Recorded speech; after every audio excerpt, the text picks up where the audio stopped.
शहरात हत्येचे सत्र थांबण्याचे नाव घेत नाहीये. नवे पोलीस आयुक्त राकेश ओला पदभार स्वीकारण्याच्या पूर्वसंध्येला भाजी बाजार परिसरातील प्रॉपर्टी ब्रोकर पवन वानखडे यांच्या हत्येची शाई वाढते ना वाढते. तोच आता नांदगाव पेठ परिसरात एका 24 वर्षाच्या तरुणाची भर दिवसा हत्या करण्यात आली आहे.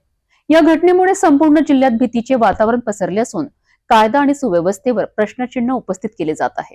अमरावती येथील रहिवासी असलेल्या 24 वर्षीय मंथन पालानकर याची नांदगाव पेठमधील बोर नदी प्रकल्पाच्या प्रवेशद्वारावर निर्घुण हत्या करण्यात आली आहे.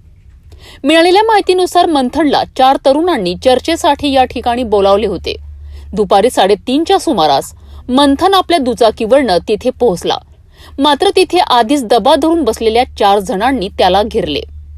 प्रत्यक्षदर्शींनी दिलेल्या माहितीनुसार 2 तरुणांनी मंथनला घट्ट पकडून ठेवले, तर इतर दोघांनी त्याच्या पोटावर चाकूने सपासप वार केलेत. मंथन रक्ताच्या थारोळ्यात कोसळताच आरोपींनी तिथून पळ काढला. वर्मी घाव लागल्याने मंथनचा जागीच मृत्यू झाला. या घटनेची माहिती मिळताच पोलिसांनी धाव घेत पंचनामा केला आहे. ही हत्या पूर्ववैमनस्यातून झाली की अन्य काही कारणातून याचा शोध आता पोलीस घेत आहे. अमरावती शहरात गुन्हेगारांना पोलिसांचा धाक उरला आहे की नाही असा सवाल आता नागरिक विचारित आहेत. ऐन महापालिका निवडणुकीच्या तोंडावर शहरात दहशतीचे वातावरण आहे.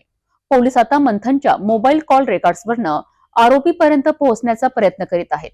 गुन्हेगारीला आळा घालण्याकरिता पोलीस आयुक्त राकेश ओला कोणते पाऊल उचलते आहे हे पाहणे महत्त्वाचे ठरेल.